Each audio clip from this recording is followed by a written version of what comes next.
Tak čus lidi, je tady moje další video, vítejte na mém kanálu. Ještě nevím, jak se kanál bude jmenovat, no a takovýhle věci. Mimochodem to představení včera s tím Láďou nebylo nějak,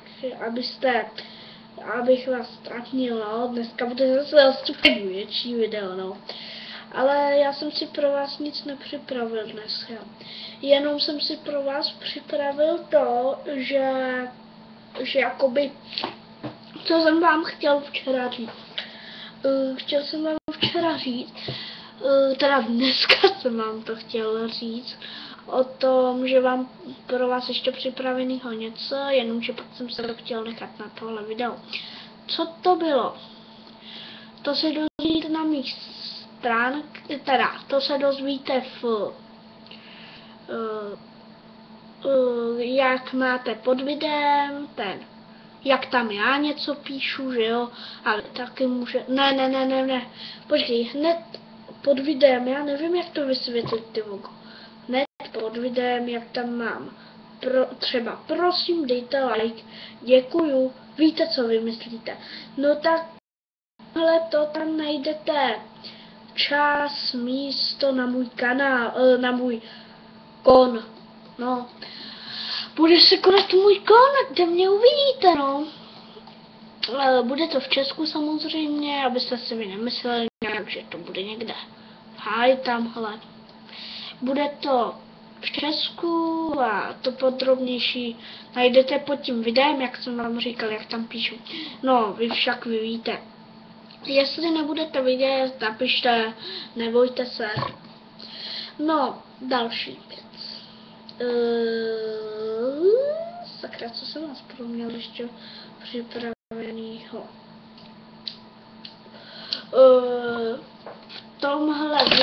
V tomhle videu budu hovořit jenom o takovýchhle věcech, o školách. Kdo si myslí, že je škola blbá a dá like.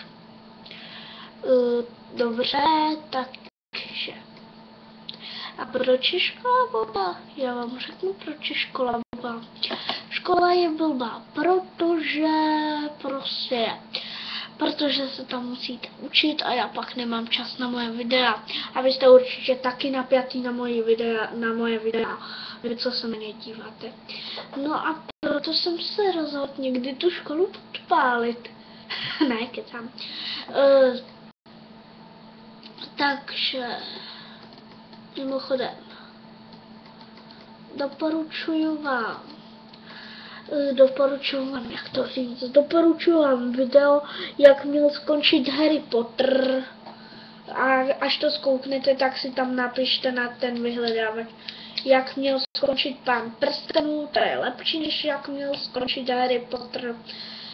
No, doufám, že škola už brzy spadne, ve vašem zájmu i v mém zájmu, abych mohl točit víc videa. A rozhodně sledujte, vy co hrajete Minecraft, sledujte Minecraft Box, můj nejlepší kanál, na který se dívám. No, jasný, to je jasný určitě a tak.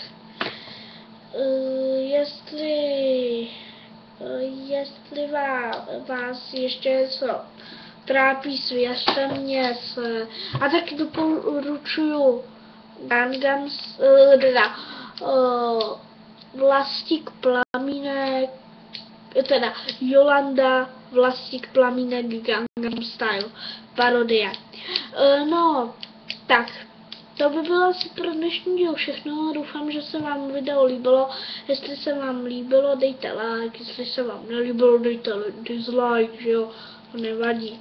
Tak a jestli vám teda v tom dalším díle nebude něco jistý, v tom případě, jestli vám nebude jistý, kde to je, ten nápis pod videem, tak samozřejmě řekněte, bude to v parku samozřejmě, teda co to blábolem, no, jiný podrobnosti se dozvíte prostě tam pod vedle videí.